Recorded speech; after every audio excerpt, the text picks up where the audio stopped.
A widow thought her husband's secrets died with him. Then her son found blueprints hidden in the walls. Each line drew a truth she was never meant to see. Would you keep building the life he left unfinished? 3 weeks after the funeral, Claire moved through her house like a stranger visiting a museum of her own life. The November afternoon pressed against the windows David had meant to clean, casting pale squares of light across floors he'd planned to refinish. His coffee mug still sat on the side table beside his reading chair, the dried ring at the bottom dark as a bruise. His reading glasses lay folded on top of a mystery novel he'd never finish, bookmarked at page 47. The cushion of his favorite chair still held the indent of his body. She'd caught herself trying not to look at it, then forcing herself to look, then looking away again, in a cycle that exhausted her. Everything waited.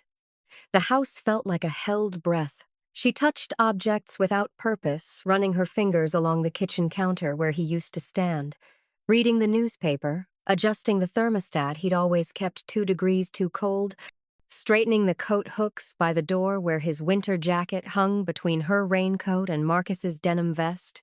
Small gestures toward order in a world that had stopped making sense 6 months ago when the doctor said inoperable, 3 months ago when David stopped going to the workshop, 3 weeks ago when they lowered him into frozen ground while a minister said words about peace that felt like stones in her mouth.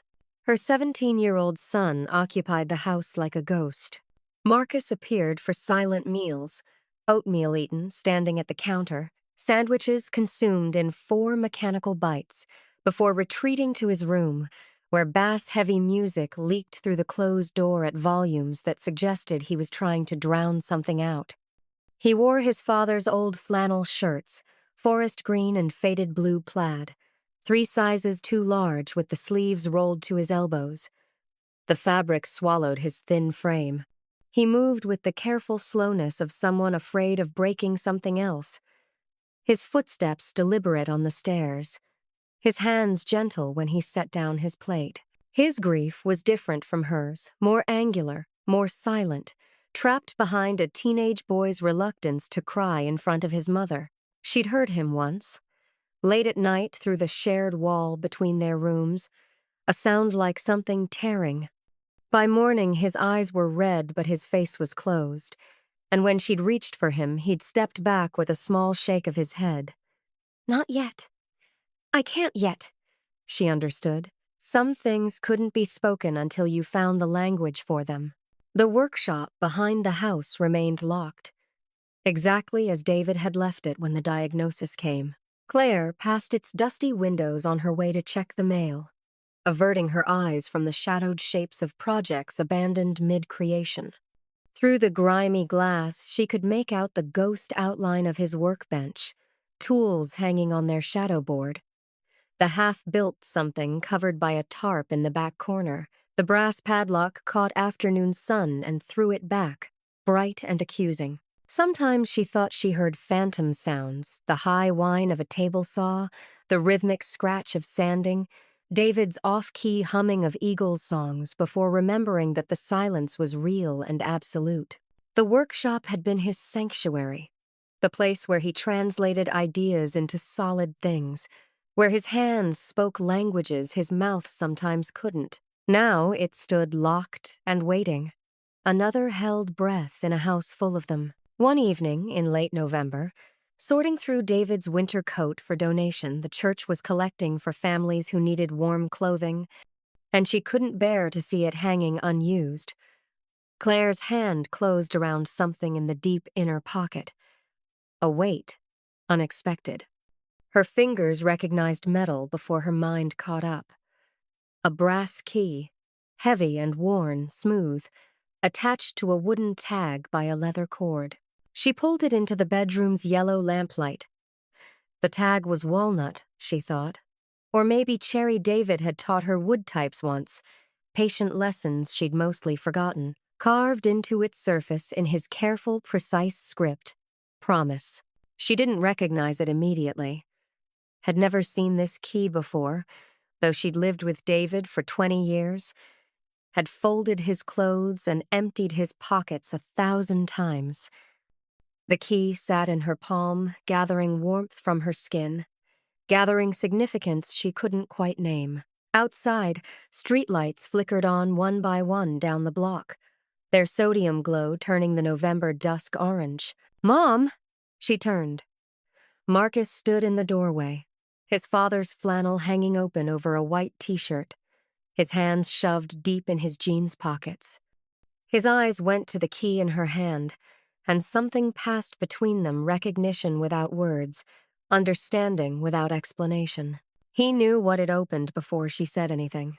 His hand lifted, reaching toward the key, then pulled back halfway as if touching an electric fence. She saw want and fear wrestling in his expression, 17 years old, and trying to hold himself together, trying to be the man his father had been raising him to become, trying not to break in front of her the way she was trying not to break in front of him.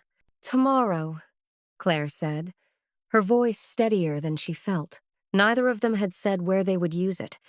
Neither needed to. Marcus nodded once, a sharp dip of his chin, and turned back toward his room. She heard his door close with the careful quietness he'd adopted since the funeral, as if loud noises might shatter whatever fragile thing was holding them both together. Claire set the key on the kitchen counter, on the cool granite David had installed himself 5 years ago. It sat there through the evening while she made tea she didn't drink. It sat there while she watched television she didn't see. It sat there overnight, small and brass and heavy as a promise carved in wood, gathering weight in the darkness while the house creaked its night sounds around it. By morning, it would open a door that had been locked for 6 months. By morning, they would step through a threshold neither of them could see beyond. But tonight, it simply waited, patient as grief, inevitable as memory, one small brass key holding the shape of everything they'd lost and everything they might still find. The next morning arrived cold and clear, the kind of November brightness that made everything look sharper than it should. Claire stood at the kitchen window with the brass key in her hand, watching frost melt off the workshop's tin roof in the climbing Sunday. She'd barely slept, kept seeing the carved word promise in the dark behind her eyelids, kept wondering what David had meant, what he'd known they would need to find. Marcus appeared in the kitchen doorway still wearing yesterday's clothes, his father's flannel wrinkled from sleep. He looked at her, at the key, at the workshop visible through the window. Neither spoke. Some decisions didn't need discussion. They crossed the backyard together, their breath making clouds in the cold air. Dead leaves crunched under their feet. The maple David had planted when Marcus was born had dropped its entire canopy in one October windstorm, and neither of them had raked. The workshop sat at the property's back edge, a single-story structure David had built himself the year they bought the house, back when Marcus was 3 and everything felt possible. The brass padlock hung heavy on the door, its surface patinated green in places, rust blooming at the keyhole.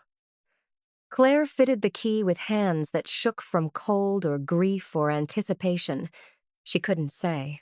The key resisted at first, months of disuse making the mechanism stubborn. She had to jiggle it, apply pressure, feel for the alignment David would have found instantly. Then, click. The sound seemed too loud in the quiet morning, final as a door closing or a coffin lid. Marcus stood 2 steps behind her, hands shoved deep in his coat pockets, shoulders hunched against more than cold. When she glanced back, he gave the smallest nod. "Go ahead. I'm here. I'm ready, even though I'm not." The padlock fell open in her palm. She worked it free from the hasp, set it on the frost-brittle grass. The door swung inward on hinges that creaked with 6 months of silence, releasing a breath of captured air that smelled like sawdust and linseed oil, and something else, something indefinably David, his presence concentrated and preserved like a photograph of scent. Inside, everything waited exactly as he'd left it. Tools hung on shadow boards along the walls. their outlines drawn in black marker so each piece knew its home. Hammer, square, 3 sizes of screwdrivers, the hand plane he'd inherited from his father. Sawdust coated every surface like snow that never melted, undisturbed except by time and the slow drift of air. The particles lay thick on the workbench, on the stool, on the windowsills where spiders had built webs between the glass and the screens. Half-empty cans of finish lined one shelf, their labels sun-faded to pastels. A coffee mug sat near the vise, the dried remnant of his last cup creating a dark ring at the bottom. Light from the high windows cut through floating dust particles, turning the air luminous and alive. Motes swirled in the disturbance of their entry, dancing like snow in a shaken globe. Claire moved first, one hand trailing along the workbench edge, her fingertips coming away gritty with dust and fine wood particles. Her fingers left tracks in the coating evidence of presence, of touch, the first marks made in this space since David had walked out for the last time. The texture felt both familiar and strange, like touching a memory made solid. Marcus followed more slowly, his careful footsteps unchanged from the house, but somehow different here. Reverent, tentative, as if walking through a church or a grave. He stopped at the toolboard where his father's work gloves hung from a wooden peg, their fingers curved as if still holding phantom handles. Brown leather worn soft at the palms, stiff with dried sweat and wood oil, sized for hands larger than his own. He didn't touch them. Not yet. The space was smaller than he remembered from childhood visits, or maybe he'd just grown, but it felt enormous with absence, every corner holding a conversation they'd never finish. All the times his father had said, "Come help me with this," and Marcus had said maybe later because he had homework or friends or a video game that seemed more important than learning to cut a straight line. All those maybe laters had run out. In the back corner, partially hidden by a paint-splattered canvas tarp, something waited with the shape of furniture. Claire moved toward it, Marcus following, and together they lifted the tarp's edge. Dust billowed. Beneath, an unfinished rocking chair, beautiful, even incomplete. The curved runners were shaped but unsanded, the back spindles cut to length but not assembled, the seat formed but not attached. Beside it, weighted down by a can of stain, a folded piece of paper in David's careful handwriting. Claire picked it up, unfolded it with fingers that had stopped shaking, and started trembling a different thing. Deeper. 4 words only. For our first. Her breath caught. A small sound like something breaking. Marcus stood close enough to read over her shoulder but didn't ask what it meant. Some griefs didn't need translation. He knew about the years of trying. The miscarriages his parents thought he'd been too young to understand. The nursery that stayed empty, then became his father's office, then became storage. His father had been building something for a grandchild who might never exist, starting a promise he couldn't finish. Marcus turned away, needing distance from that particular hurt, and his gaze landed on the shelf above the workbench. A row of cardboard tubes stood at attention against the wall, dusty cylinders bound with brittle rubber bands that had dried and cracked with time. Blueprints, he realized. His father's work plans, filed away for what? Future projects? Reference? He'd never seen David draw blueprints. His father had worked from instinct and experience, measuring twice and cutting once, building from vision rather than paper. Marcus reached for the nearest tube. The rubber band snapped as he touched it, disintegrating into brittle fragments. He slid out rolled papers that crackled with age and dryness, their edges yellowed, their surface slightly damp-feeling from months in the unheated workshop. He spread them carefully on the dust-coated workbench, Claire moving to his side. Not one blueprint. Dozens. Sheet after sheet of his father's neat drafting, precise lines in pencil and ink, measurements noted in the margins, materials lists attached with rusted staples. All dated within the last year, the most recent just weeks before David had stopped coming out here. each sheet labeled across the top in David's block letters: community playground equipment, free build. Below, in smaller script, legacy project Hashone. Claire pulled another tube, then another. More blueprints unfurled across the bench. A wheelchair-accessible sandbox with ramped entry and raised edges. An adaptive swing set with specialized seats and transfer platforms. A sensory play structure with textured panels and musical elements. The drawings were meticulous, professional quality work. Each measurement noted, each joint labeled, each piece of hardware specified down to screw size and finish type. In the margin of the sandbox plans, David's handwriting in the neat script he used for important things. Every kid deserves to build memories. Every parent deserves to watch them play. Marcus's hand shook as he traced the ink lines, his fingers following the curve of an accessible ramp, the angle of a support beam. His father had been dying, had known he was dying, and had spent his final healthy months thinking about other people's children, designing spaces for kids he'd never meet, creating play structures for families he'd never know, building a legacy that had nothing to do with his own name and everything to do with what he could give. Claire made a sound, not quite a sob, not quite a laugh. Her hand found Marcus's shoulder, squeezed once, and he felt through that touch everything neither of them could say. Grief, and pride, and confusion, and something else. Something that felt almost like purpose stirring in the ruins of their loss. Outside, the morning sun climbed higher. Inside the workshop, dust continued its slow spiral through light, and 17 cardboard tubes waited on their shelf, each one holding another piece of David's final vision, a map they were only beginning to understand. They spent the afternoon unrolling tube after tube, the workshop floor gradually disappearing beneath a landscape of David's final vision. 17 projects in total, each blueprint crackling as they spread it flat, weighted at the corners with coffee cans and hand tools to keep the paper from curling back into itself. Not just playgrounds, though, there were 3 of those, each designed for different age groups and abilities.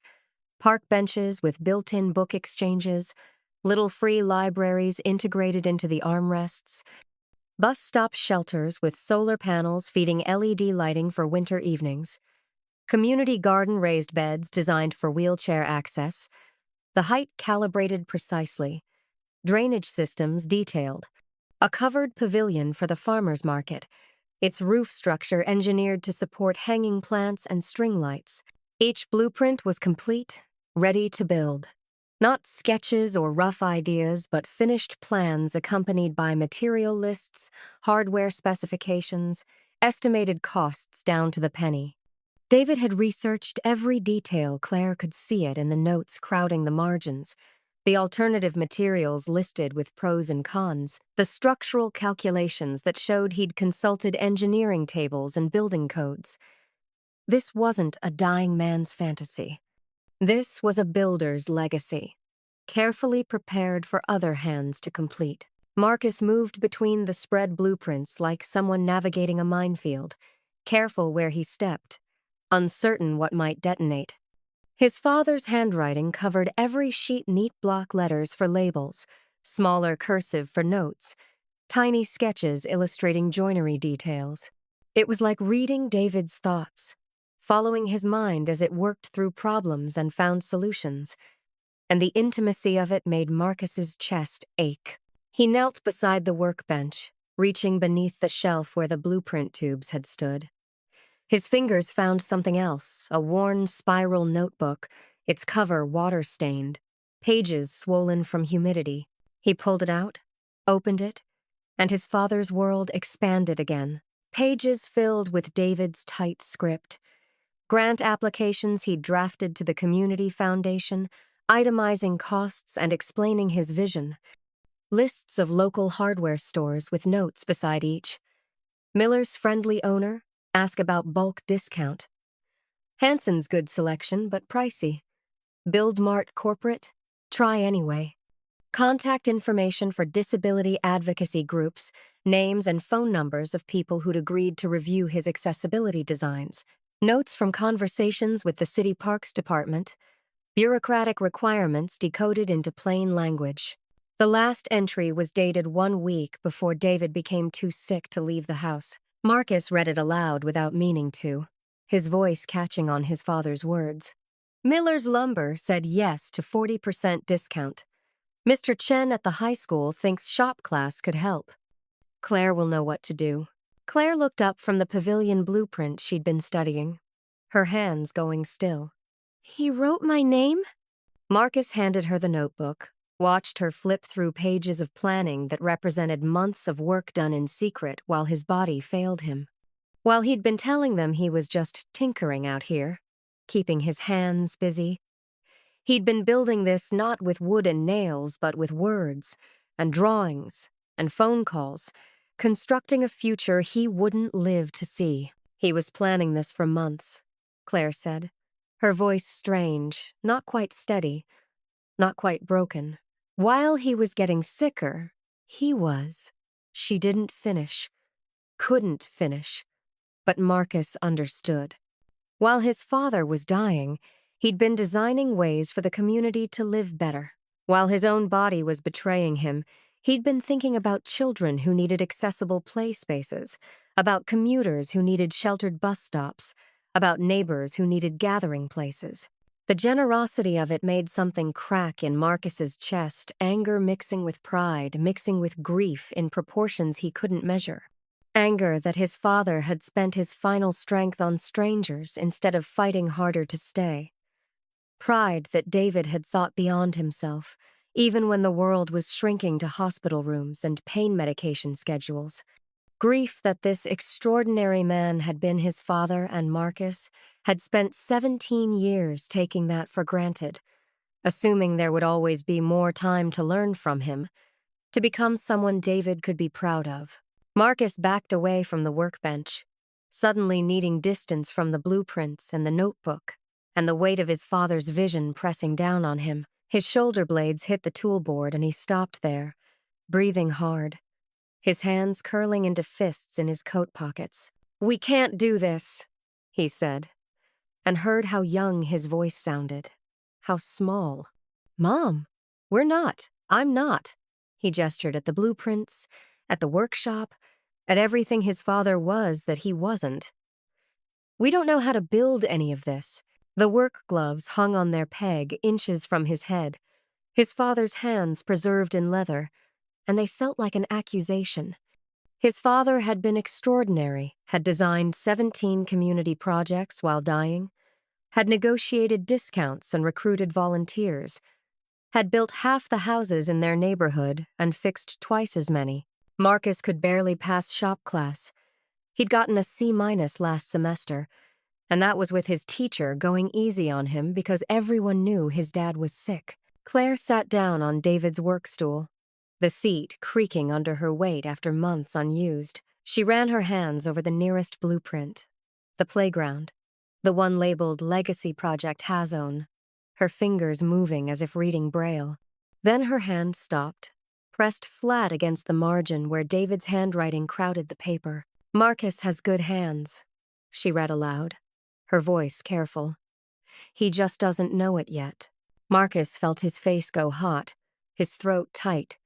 His mother was watching him, waiting for something, but he didn't know what.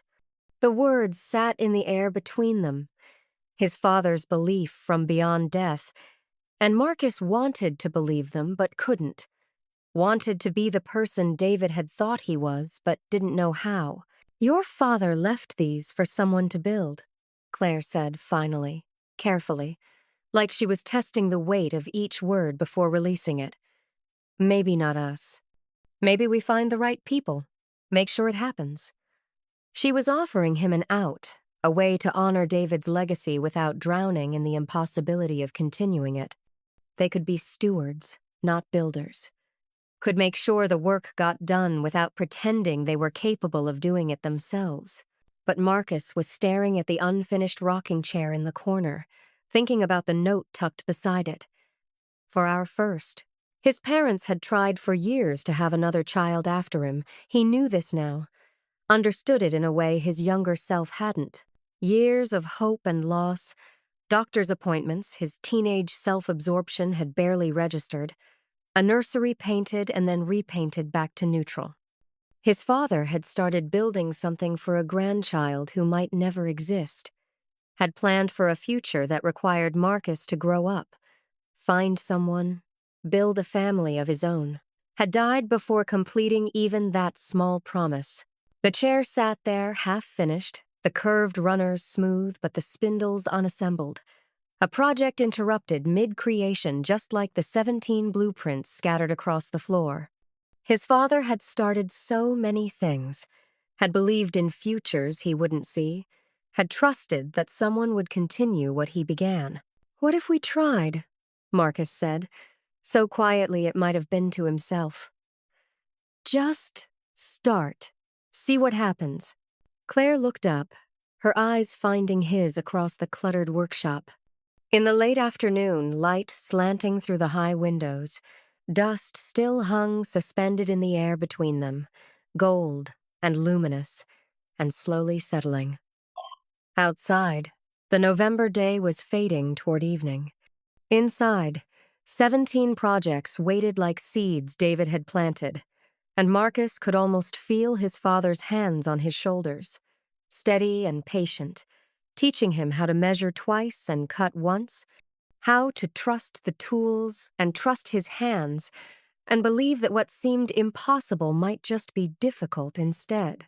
"Okay," Claire said, and her voice was steadier than Marcus had heard it in months. "Okay, we'll try." They started on a Saturday morning in January, 6 weeks after finding the key, the workshop cold enough to see their breath. Frost painted the inside of the windows in fractal patterns, and the space heater Claire had dragged from the garage labored against the chill, its orange coils glowing like a small defiant Sunday. Marcus stood before the unfinished rocking chair, his father's plans spread on the workbench beside it, weighted flat with a carpenter's square and a half-empty can of wood stain. He'd watched his father work in here hundreds of times, standing in the doorway after school while David shaped wood into furniture, fixed neighbors' broken chairs, built custom cabinets for kitchen renovations. He'd watched the way his father's hands moved with certainty, selecting tools without looking, measuring by eye as often as with tape, working with the easy confidence of someone who understood materials at a level deeper than instruction. Watching had seemed like learning. It wasn't. Now, standing here with tools in reach and the unfinished chair waiting, the gap between watching and doing yawned impossibly wide. His hands felt stupid, uncertain where to begin. The spindles needed cutting to final length. David had rough-cut them but left the precision work undone. The rockers required final sanding. The seat needed attachment. Marcus knew what needed doing. He had no idea how to do it. Claire moved to his side, her finger tracing David's notation on the plans, neat pencil lines with measurements written beside them. Arrows indicating assembly order, small sketches showing how joints should fit together. "This piece," she said, tapping a diagram, "needs to be exactly 12 3/4 inches. He's marked which end to cut from C. The grain pattern matters for strength." She didn't know much more than Marcus, had never built anything more complex than IKEA furniture, but David had labeled everything carefully, had written notes in the margins as if anticipating confusion. Together, they decoded his final instructions, like archaeologists reading an ancient language, puzzling out meaning from notation and symbol, from the careful way he'd organized partially completed pieces. "He knew," Claire said softly, the realization landing as she spoke it. "He knew we'd be the ones trying to understand this." Marcus selected a spindle, carried it to the miter saw his father had mounted on the far workbench. The tool looked predatory, its circular blade catching light, its angle gauge marked with David's pencil notations for common cuts. Marcus had seen his father use this saw 1,000 times. The smooth motion of aligning the wood, the careful descent of the blade, the clean separation of waste from keeper. He positioned the spindle, checked the measurement twice, pulled the trigger. The blade screamed to life, and Marcus guided it down. But his hands weren't steady, and the wood wasn't clamped properly, and the blade wandered, biting at an angle, the cut ending up 3 degrees off true. He released the trigger, stared at the ruined spindle, felt his throat go tight with frustration that tasted like failure. Dad would have done it right the first time, he said, before he could stop himself. The workshop swallowed the words. The space heater's hum, the only response. Claire didn't correct him, didn't offer empty comfort or false equivalence. She picked up another spindle from the pile of rough-cut pieces, handed it to Marcus, and said simply, "Try again." He would have tried again, too. Marcus took the wood, its surface still bearing the marks of his father's initial shaping. He adjusted his grip, this time clamping the piece properly, taking longer to align the blade, breathing steadier. The second cut was better, not perfect, a fraction of a degree still off, but usable.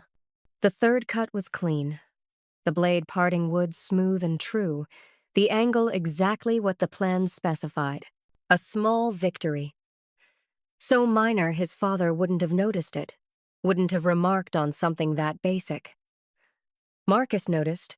He set the piece aside with the others that would become the chair's back, lined up another cut, felt something that might have been confidence beginning to take shape in his hands. The work was slower than he'd imagined, more physical. His hands cramped around unfamiliar tool handles, the grip all wrong, until Claire showed him how to hold the sander the way David's notes described, firm but not rigid, letting the tool's weight do the work. Sawdust worked into the creases of his palms, got under his collar, made him sneeze 3 times in succession. A splinter buried itself beneath his thumbnail and throbbed with his pulse. But he kept working, afraid that stopping would break whatever fragile momentum they'd found. Fresh sawdust began mixing with old, pale, new shavings, falling onto the 6-month layer of gray dust that coated everything. The workshop was waking up, returning to life, its air no longer stale and preserved but active with creation. The smell changed too sharp and green, the scent of cut wood replacing the must of abandonment. They worked in long stretches of silence, broken only by Claire reading aloud from David's notes, sand with the grain, never against, test the joint before gluing. Patience is cheaper than wood, or Marcus asking her to hold a piece steady while he marked it. The quiet wasn't empty anymore. It was full of purpose, concentration, the soft sounds of creation. Sandpaper on wood, pencil on paper, the click of the tape measure retracting. When Marcus's stomach growled loud enough to echo off the workshop walls, they both startled, looking up like sleepers waking. The windows had gone dark. The space heater had cycled off and on 3 times. Claire's fingers were cramping from holding pieces steady. Marcus's shoulders ached from unfamiliar postures, muscles he didn't know he had announcing themselves through fatigue. "We should eat," Claire said, but neither moved. 5 more minutes, Marcus replied, and she nodded, understanding that stopping felt like surrender, like admitting they couldn't sustain what they'd started. By the time they finally quit, late afternoon had faded to evening, the workshop lit only by the overhead fluorescents David had installed. Their light harsh and honest. The workbench was covered with pieces, all the spindles cut and sanded, the rockers smooth and true, the seat frame shaped and ready for assembly. Components laid out in the order they'd be joined, waiting to become something whole. It didn't look like much. Not yet a chair, just pieces that might become one if they didn't ruin them in assembly.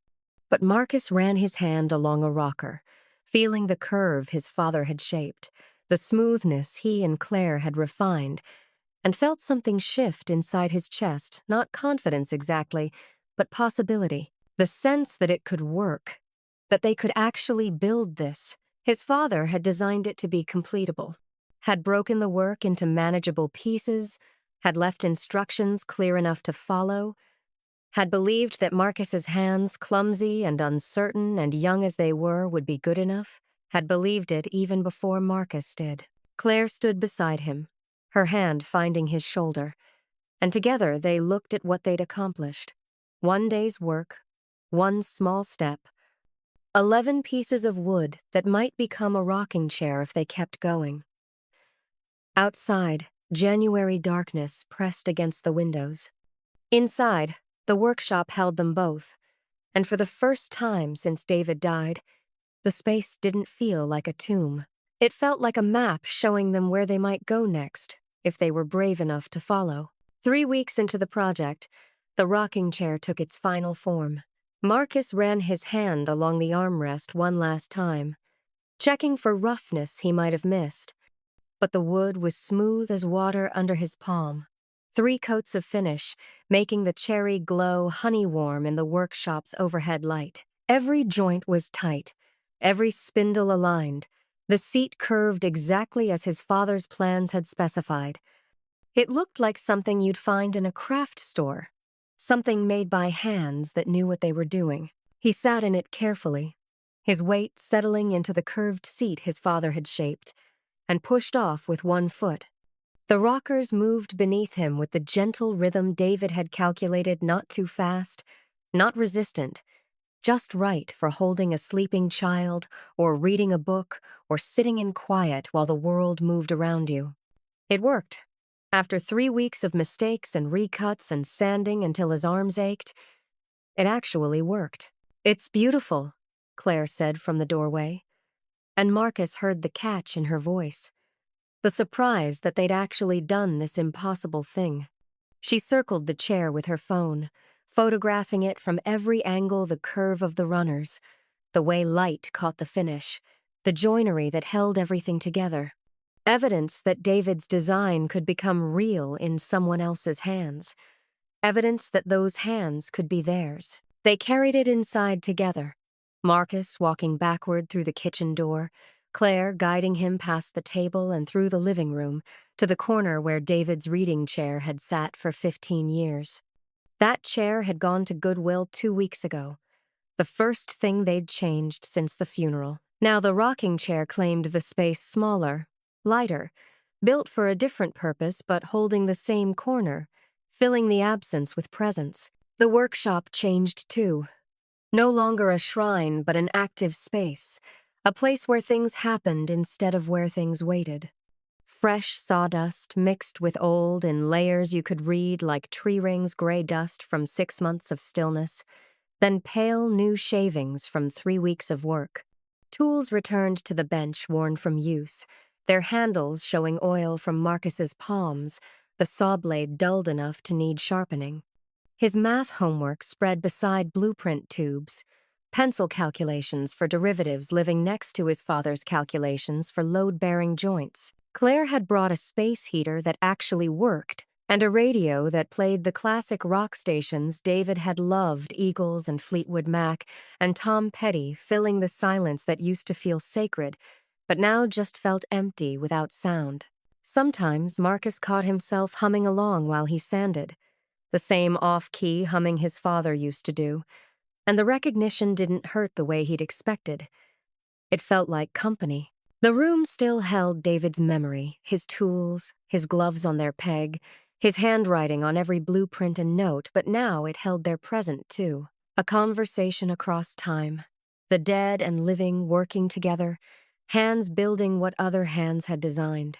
One evening, Marcus sat at the workbench with his father's worn notebook open to a page near the end. Names and phone numbers, people David had contacted about the community projects. Most were crossed out with notes beside them moved. Not interested, maybe later. But one name wasn't crossed out. Mr. Chen, shop teacher at Marcus's high school, with a notation in David's neat script. Interested, enthusiastic, wait for right time. Marcus picked up his phone before he could think too hard about it, dialed the number with fingers that wanted to shake. 3 rings, Then a voice. Chen. Hi. This is Marcus. His voice came out uncertain, teenage thin. He cleared his throat, tried again. Marcus Williams. I'm David Williams's son. I found your name in my dad's notebook, and I wanted to.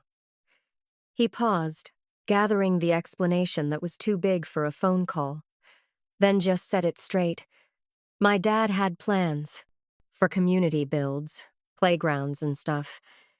He talked to you about it before he got sick. Silence on the other end, long enough that Marcus wondered if the call had dropped. Then Chen's voice thick with emotion.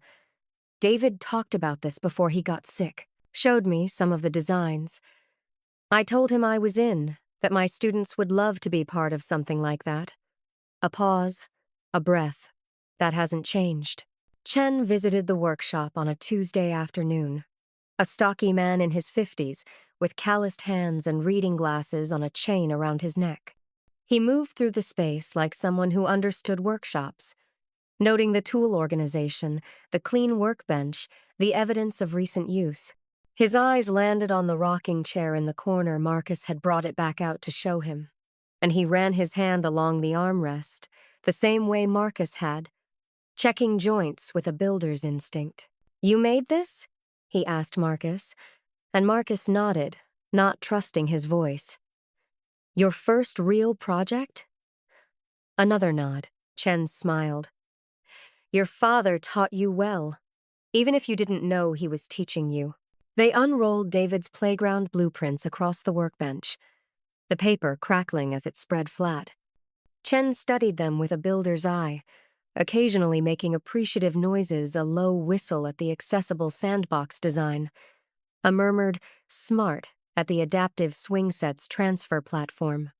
His finger traced the structural details, the hardware specifications, the notes David had made about material choices.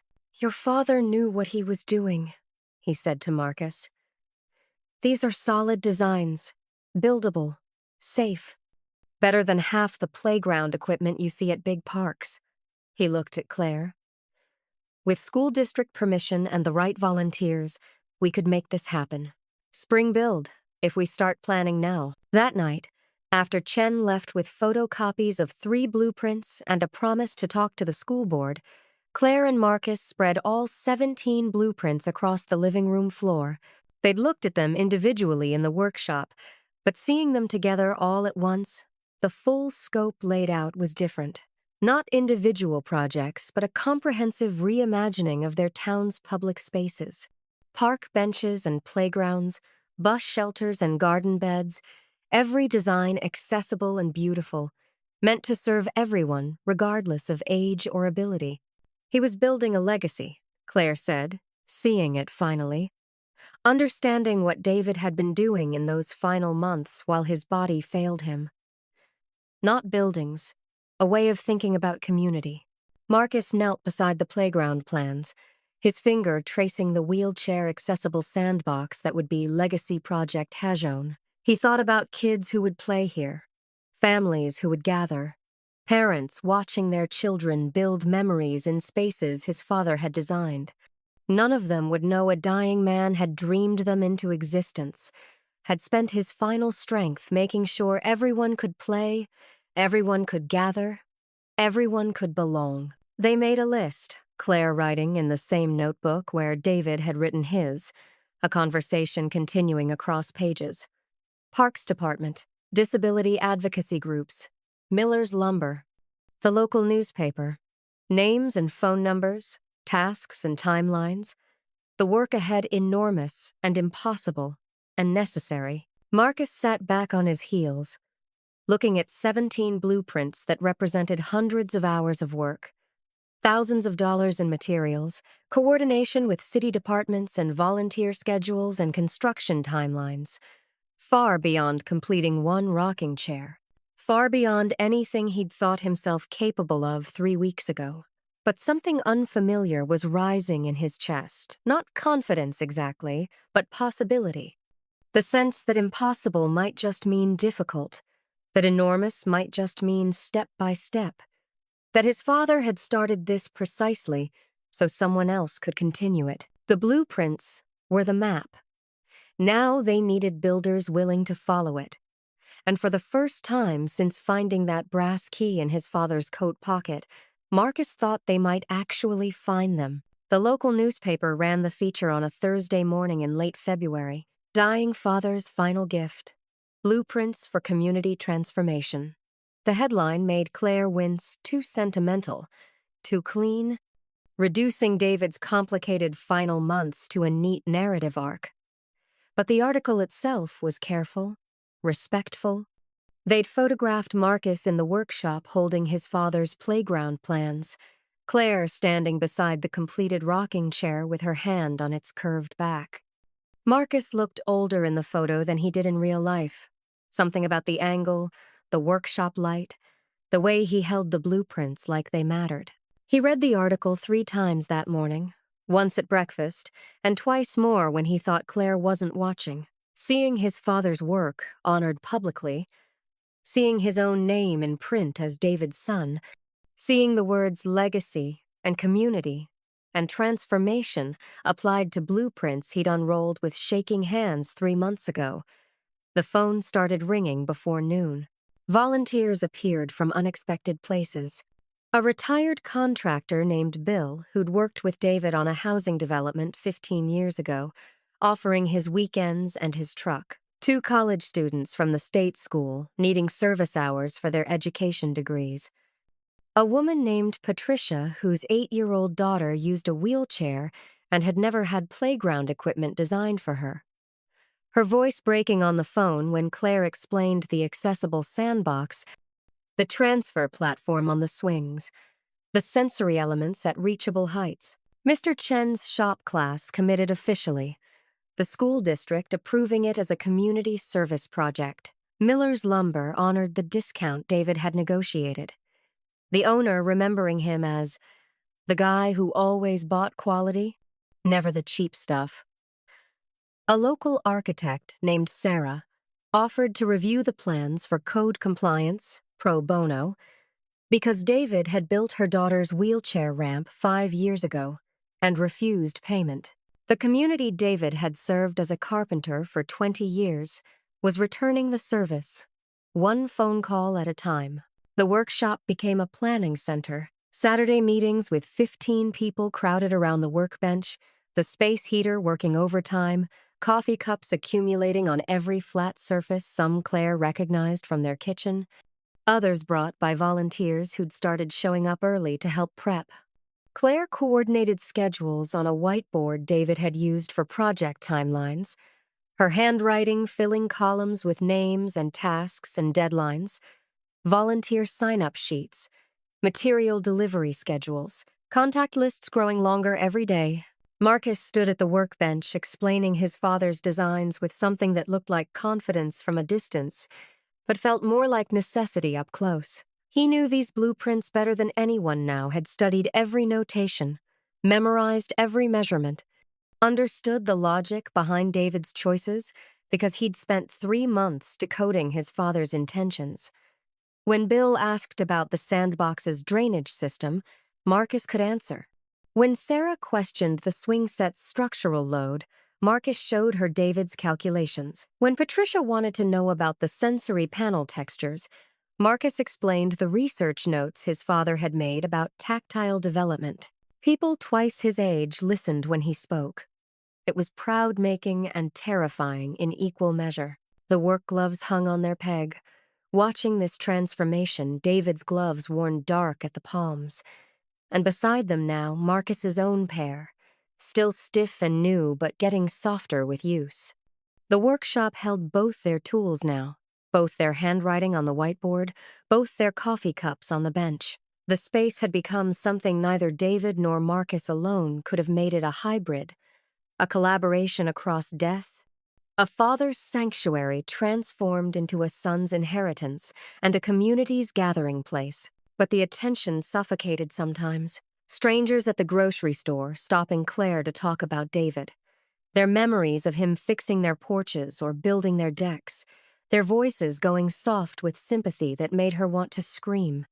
Marcus's high school teachers suddenly knowing who he was, asking about the project in that careful tone adults used when they wanted to seem supportive but mostly wanted to confirm they'd read about you in the paper. One evening in early March, Marcus found Claire in the workshop staring at the whiteboard, her arms crossed tight across her chest.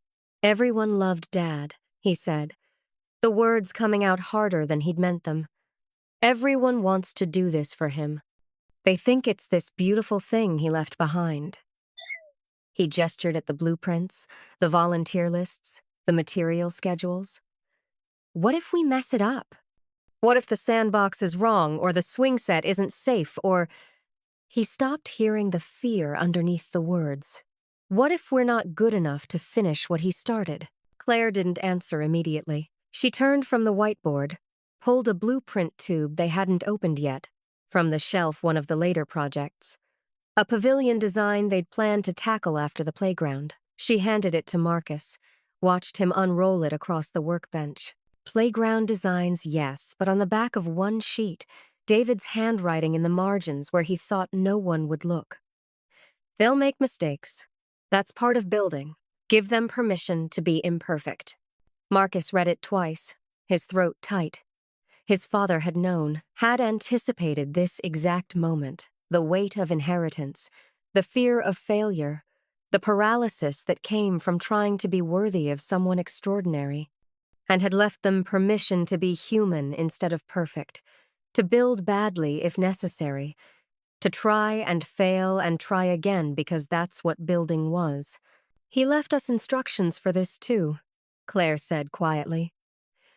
"For the part where we're scared, the first build date was set for a Saturday in mid-March, weather permitting. The wheelchair-accessible sandbox, David's legacy project Hajon, at Riverside Park. Materials were donated and staged in the public works yard. Lumber, hardware, sand, concrete for the footings. Chen's students had pre-built the ramp sections in shop class, their measurements exact, their joints tight. 27 volunteers had signed up, then 32, then 40. The list kept growing. Late Friday night before the build, Marcus and Claire stood in the empty workshop with the playground blueprint spread before them, one last time, before it became something real instead of theoretical.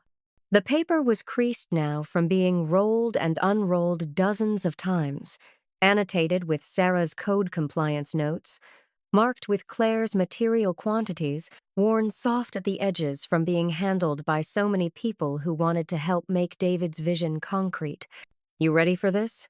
Claire asked. Marcus picked up his father's work gloves from their pegs still too large, the fingers extending past his own, but he'd grown into them better over 3 months of work.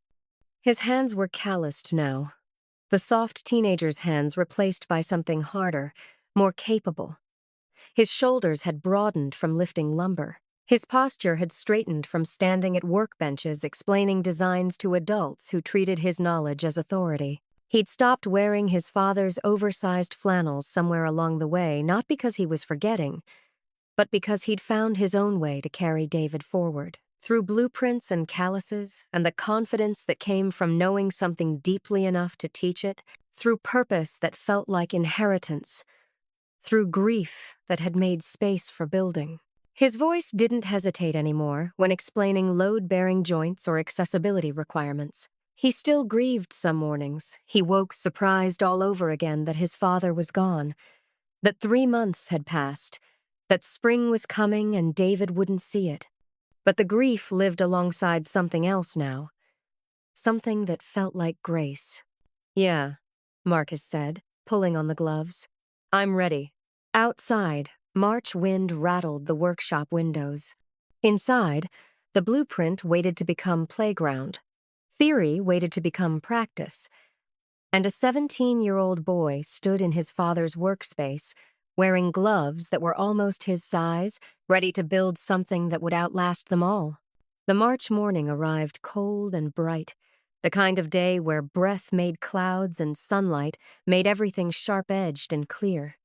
Volunteers gathered at Riverside Park by 8 a.m., their cars filling the gravel lot until people started parking on the street. Families with thermoses of coffee and children bundled in jackets. Chen's students arriving in matching shop class t-shirts, their teacher herding them toward the staging area with the practiced efficiency of someone who'd coordinated teenagers for 30 years. Retired contractors with personal tool bags worn smooth from decades of use, the leather handles shaped to hands that had built half the town. Marcus and Claire arrived at 7:30 to find they weren't first. Bill was already there, unloading his truck, and 2 of Chen's students were setting up the materials station. By 8, 40 people crowded the empty plot of land instead of the 27 who'd signed up. Someone had brought 3 boxes of donuts. Someone else had a portable speaker playing classic rock Tom Petty and Fleetwood Mac, the music David had worked to. Stakes marked where the sandbox would stand, orange string outlining its footprint against winter-brown grass. Marcus stood on a milk crate someone had provided, the crowd quieting as he raised his hand. His voice carried across the morning with an authority that surprised him, explaining the build sequence, safety protocols, which crews would handle foundation work and which would manage assembly. He wore his father's work gloves, still too large but manageable now, broken in from 3 months of workshop use. He and Claire had prepared laminated instruction sheets for each station. David's drawings simplified into step-by-step guides with safety reminders and material specifications. People listened. They took the instruction sheets, asked clarifying questions, divided into teams without argument or confusion. At 17, Marcus was leading a construction project with 40 volunteers, and only later would he realize how impossible that should have felt. In the moment, it just felt necessary. He knew the blueprints, knew his father's intentions, knew what needed doing. So he did it. The work unfolded in organized chaos. Digging teams broke ground for the foundation, post-hole diggers biting into half-frozen earth, the sound of metal on stone ringing across the park. Assembly crews connected the pre-built ramp panels Chen's students had constructed, checking alignment with levels and measuring tapes. At the materials station, Mr. Chen coordinated supplies like a general commanding troops calling out when screws were running low, directing someone to grab more 2x4s, ensuring every team had what they needed before they needed it. Marcus moved between stations with his father's blueprints tucked under one arm, troubleshooting problems before they became crises. When the digging crew hit unexpected clay 2 feet down, he consulted the foundation specs and authorized deeper holes with gravel drainage. When someone asked about the ramp's slope percentage, he explained the ADA requirements David had researched. When a wheelchair-accessible ramp angle didn't match the blueprint specifications off by 3 degrees, enough to make it too steep, he spotted it immediately. Recalculated using the Pythagorean theorem he'd barely passed in geometry class, directed the correction with certainty he didn't know he possessed. The crew members nodded, adjusted, rebuilt it right. No one questioned him. No one suggested waiting for adult confirmation. They trusted his knowledge because his knowledge was trustworthy, earned through 3 months of studying every notation his father had made. By noon, the structure was half complete, and rain threatened dark clouds rolling in from the west earlier than the forecast had predicted. There was a moment of collective uncertainty, 40 people glancing at the sky, at the half-built sandbox with its foundation set but its panels not yet secured, at Marcus, waiting for someone to make a decision before remembering he was the someone. "Secure what's vulnerable," he called out, his voice cutting through the uncertainty. "Cover the pre-built sections, keep working on what's weatherproof until the rain actually falls." It was exactly what his father would have decided work.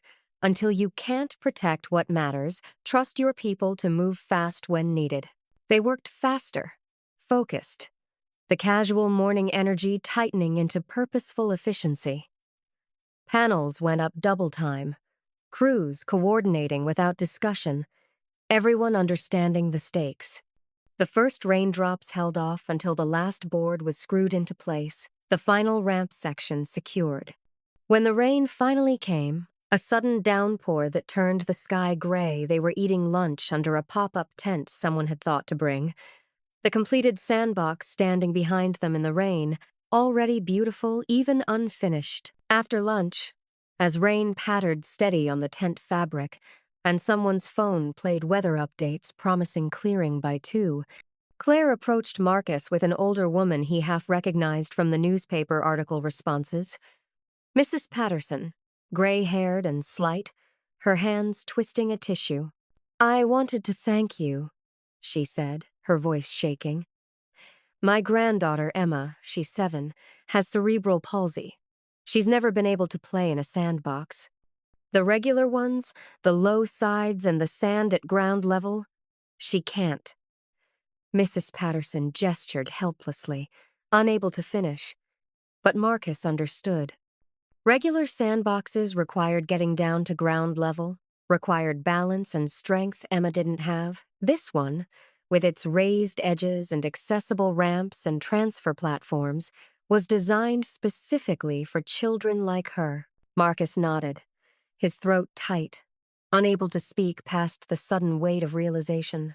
His father had seen this need, had understood it deeply enough to design the solution, had researched the specifications, had imagined Emma before ever meeting her. But Marcus had made it real, had read those blueprints, led these volunteers, turned 2-dimensional drawings into 3-dimensional space where a 7-year-old girl could play for the first time. The distinction between David's vision and Marcus's execution mattered less than he'd thought it would. They were both necessary, both part of the same act of creation. By late afternoon, the rain cleared, the clouds breaking apart to reveal blue sky and slanting sunlight that turned puddles gold. The sandbox stood complete, accessible from all sides, the raised edges at perfect height, the ramp angles exact, the structure solid and true to every specification David had drawn. The sand would be delivered Monday, 50 bags of play sand, but the structure itself was done. First of 17 projects. Legacy Project Hashone, completed. Volunteers took photographs, posed their children beside it, called the local news station to send someone out. Chen's students gathered for a group photo, their shop class t-shirts muddy and their faces exhausted proud. Bill stood back examining joints with a contractor's critical eye, then nodded once, satisfied. Claire moved through the crowd, thanking people, her voice steady and warm, looking more like herself than she had in months. Marcus sat on the edge of the structure, his legs dangling, running his hand along a joint he'd personally supervised. The wood was smooth under his palm, properly sealed, the screws countersunk exactly right. His father's design, the community's labor, his own leadership, all of it, somehow. One thing, not separate contributions, but a unified act of building that couldn't have existed without every part. The March sun was setting, painting everything orange and pink. And Marcus sat in the structure his father had dreamed and he had built, wearing gloves that were almost his size, feeling something that might have been peace settling into the spaces grief had carved. 16 more projects waited. But this one was done. This one was real. And somewhere, he thought, his father knew. On a warm Saturday in late April, the Riverside Sandbox opened officially 50-pound bags of play sand delivered and spread. Safety inspections passed. A ribbon stretched across the accessible ramp, waiting for ceremonial scissors. The mayor came, and the park's director, and a photographer from the newspaper that had run the original story. But mostly there were families, dozens of them, children bouncing with anticipation while their parents held them back from the ribbon until the speeches finished. Marcus and Claire watched from the shade of an oak tree, standing slightly apart from the official ceremony, content to be witnesses rather than center of attention. The mayor said something about community and legacy and the power of one man's vision. Claire's hand found Marcus's shoulder, squeezed once. They'd heard these words before, knew the story people told about David's final gift, But they knew the fuller truth that the gift wasn't just blueprints, but the belief that his family could continue what he'd started, that inadequate hands could become capable through trying. When the ribbon finally fell, children swarmed the structure. Emma Patterson rolled up the accessible ramp in her wheelchair, her grandmother walking beside her with one hand on the chair's handle and the other pressed to her mouth. At the top of the ramp, Emma's hands plunged into sand for the first time in her 7 years. The texture, the way it moved and shifted and held the shape of her fingers. Her laugh carried across the park, pure and delighted, and her grandmother cried openly, not bothering to hide it. Marcus didn't cry, but it was close. 16 more projects waited in blueprint tubes back in the workshop. But this first one, this proof that David's vision could become children's reality, was real and being used and making someone laugh who'd never had access to simple joy like sand between fingers. The workshop had transformed entirely over the 2 months since that first build day. No longer a shrine or even just their family workspace, but a living space constantly active with community purpose. Chen's shop class had adopted it as a satellite workspace for the community builds. His students coming after school to pre-build components and learn from Marcus about reading blueprints and measuring twice. A volunteer schedule hung on the wall, color-coded by project and crew. Marcus's own drawings had started appearing beside his father's modifications to David's designs, additions suggested by occupational therapists, his handwriting less precise than his father's neat drafting but growing more confident with each notation. In one corner, Claire had claimed a small desk, David's old drafting table, actually, cleared of his projects and repurposed. She sat there sketching garden layouts for the raised bed project, discovering she had an eye for accessible design she'd never known to look for. Her lines were uncertain compared to David's or even Marcus's improving draftsmanship, but they were purposeful, creative, adding dimensions David hadn't considered because his expertise was carpentry, not cultivation. Marcus taught now. Younger volunteers, high school students from Chen's class, neighborhood kids who showed up curious about building and stayed because someone patient was willing to show them. He demonstrated proper saw technique, explained how to read measurements, corrected grip and stance with patience he didn't know he possessed until he found himself possessing it. Teaching forced him to understand deeply, to articulate what his hands had learned. One afternoon, a freshman named James, thin and uncertain with question mark posture Marcus recognized from his own reflection 6 months ago, asked if Marcus had always known how to build things. "No," Marcus said simply, honestly. "My dad taught me by leaving directions. I'm still learning." It was the most honest thing he'd said in months, and saying it felt like permission for James, for himself, for anyone who thought competence required certainty instead of just commitment to keep trying.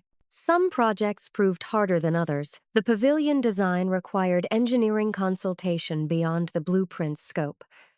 A structural engineer volunteering her time to verify David's load calculations and suggest reinforcements. Material costs for the adaptive swing set exceeded initial estimates. Requiring grant applications and fundraising, Claire coordinated with the efficiency she'd developed, managing David's medical bills and insurance claims, skills born from crisis, repurposed for creation. Weather delays pushed timelines. Supply chain issues meant substituting materials, which meant recalculating specifications. Marcus learned that momentum wasn't constant, that continuing David's legacy meant adapting it, making decisions his father couldn't weigh in on because circumstances changed and needs evolved. It was harder than following exact plans, more uncertain, more prone to mistakes. But it was also where Marcus found his own voice inside his father's vision. Legacy wasn't replication. It was interpretation. It was taking what you inherited and making it speak to the world you actually lived in, not the world the original creator had imagined. On a June evening, golden light slanting through the workshop's high windows. Marcus found his mother at the workbench with an empty blueprint sheet spread before her and a set of drafting pencils she'd ordered online. New pencils, not David's worn ones. A subtle declaration that she was creating something new rather than continuing something old. "What are you working on?" he asked. She looked up, almost embarrassed. "The community garden raised beds, your dad's design is good, but I thought, what if we integrated a rainwater collection system? And maybe some sensory elements? Herbs that smell good when you brush them?" She was sketching as she spoke. Her lines uncertain but purposeful rosemary and lavender, positioned where wheelchairs would brush against them. A rain barrel feeding drip irrigation, modifications that made David's functional design more beautiful, more alive. Marcus leaned over her shoulder, studying the drawing. "Dad would have loved that," he said, and meant it. David had designed for access and function. Claire was adding beauty and sensory joy, both necessary, both part of building spaces that served everyone. The rocking chair sat in the living room, used most nights Claire with a book, Marcus with homework spread across his lap, sometimes both of them just sitting while dinner cooked, rocking in the rhythm David had calculated. It had become the room's center. No longer empty space where David used to sit, but proof that absence could be transformed without being erased. Sometimes Marcus rocked and imagined his father sitting here decades from now, holding a grandchild who might exist someday. The promise completed in a future David had hoped for but wouldn't see. The grief of it coexisted with the beauty. Both truths held. On the workshop wall, Marcus had started a new section photographs of each completed project. Not just the structures, but the people using them. Emma in the sandbox, sand coating her wheelchair's armrests. Teenagers sheltering from rain in the bus stop David had designed, laughing while water streamed off the solar panel roof. Seniors resting on benches with built-in book exchanges, trading paperbacks and conversations. Every image was evidence that David's final work succeeded not just buildings, but community infrastructure that served and included everyone. 17 projects planned, 3 completed, 14 still waiting. The work continued. Late one night, in mid-June, Claire and Marcus sat in the workshop, the space lit only by the overhead workbench lamp, surrounded by blueprint tubes and half-empty coffee cups and sawdust that was now as much theirs as David's. They were planning the adaptive swing set build, 3 months away, coordinating with an occupational therapist to ensure it met needs. David could only imagine sensory integration, vestibular support, specifications that hadn't existed when he'd drawn the original plans. "Do you think Dad knew?" Marcus asked, his voice quiet in the workshop's stillness. "That we'd actually do this?" Claire considered, her finger tracing one of David's margin notes, "Keep building, keep including, keep remembering," words that served as instruction and benediction both. "I think he hoped," she said finally. "He left us the blueprints. We're making them real." Marcus picked up a pencil his own now, not borrowed, and added a note to the swing set plans. A small modification to the seat harness, something the OT had suggested based on recent research David hadn't lived to see. His handwriting beside his father's, different but complementary. His mother's garden sketches on the bench beside them. The work gloves, his father's worn pair, and Marcus's newer gloves beside them hung on their pegs. 2 generations of hands claiming the same tools, the same purpose. The workshop held all of it. Grief and purpose, memory and continuation, the dead and the living building together across time. Outside, late spring turned toward summer, June bugs hitting the windows, the first fireflies of the season blinking in the dark yard. Somewhere in town, children played on a sandbox a dying man had designed and his family had made real. Other structures waited to be built, other blueprints waited to be interpreted, Other needs waited to be met. The blueprints were the map. They were still following it, still learning what else might be possible when inheritance became action. When grief found its hands and built something larger than loss, when love transformed from what you'd lost into what you could give. Sometimes healing doesn't mean restoring what was broken. Sometimes it means learning to build differently with the same love, but new hands, creating spaces where others can gather and play and remember and belong. Legacy isn't about preserving the past unchanged. It's about carrying it forward, interpreting it for new needs, adding your own voice to the conversation across time. It's about taking the map someone drew when they still believed in futures they wouldn't see, and making those futures real, one blueprint, one project, one act of building at a time.